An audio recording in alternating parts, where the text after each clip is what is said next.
Hi, Kevin Coop here, and this is FaceTime with the Content Guy.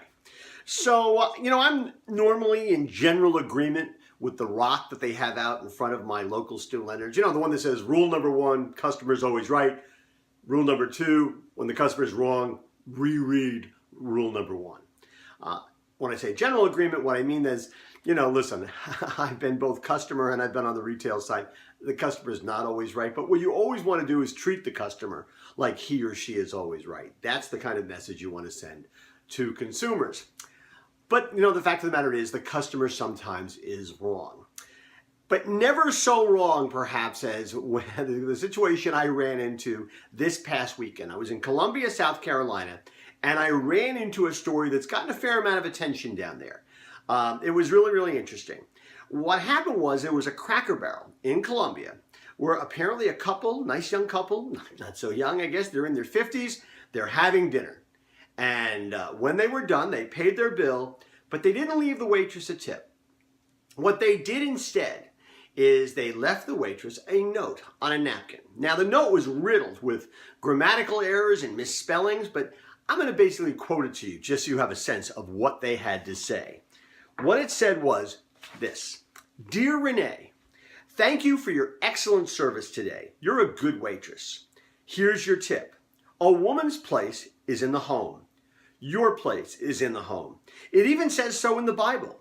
Now, you may think that you're contributing to your household by coming into work, but you're not.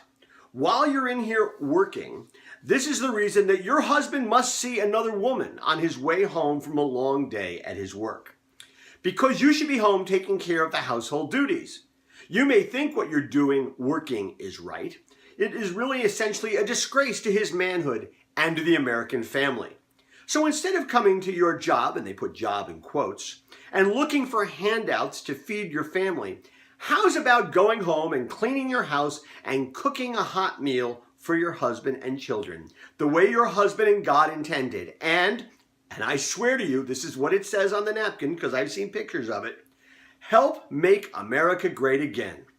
Praying for families in our nation. Love, the Watleys.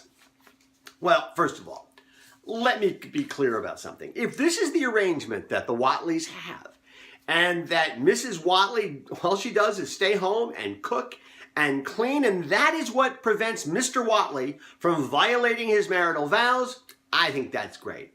People should make their own choices. I don't want Mr. Whatley to be tempted. But beyond that, give me a break. I don't want to dwell on what I view as being the complete arrogance of this couple.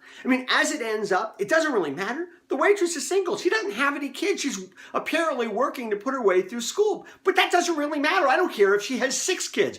I don't care if she's got 3 husbands. It doesn't really matter whether she's working because she has to work or is working because she wants to work. It's not their place to tell her whether she be working or whether she be at home. This really totally makes my blood boil. Because you know what really makes America great? America's really great because Renee gets to make her own decisions and she doesn't need the help of the Whatleys or anybody else to make those decisions. She can work or not. It's up to her entirely. But put this aside for a second. I do think actually that this is a moment where Renee's, the waitresses, when her employer, Cracker Barrel, this is a chance for them to step up. This is a chance to send a message to their employers and to customers, and also, quite frankly, provide a lesson for other companies like them. Maybe it's time for some kind of advertising campaign in which they basically put the spotlight on their people.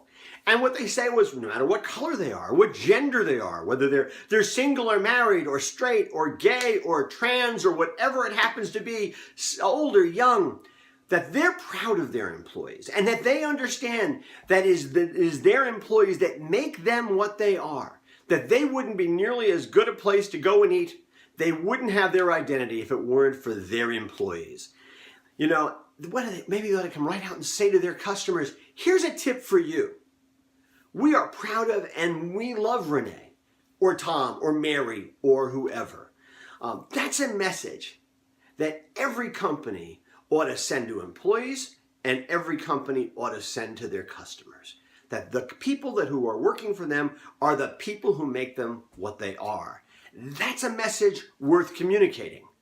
And it is a tip that could, resonate throughout a company and really make a difference. Anyway, that's what's on my mind this morning. And as always, I want to hear what's on your mind.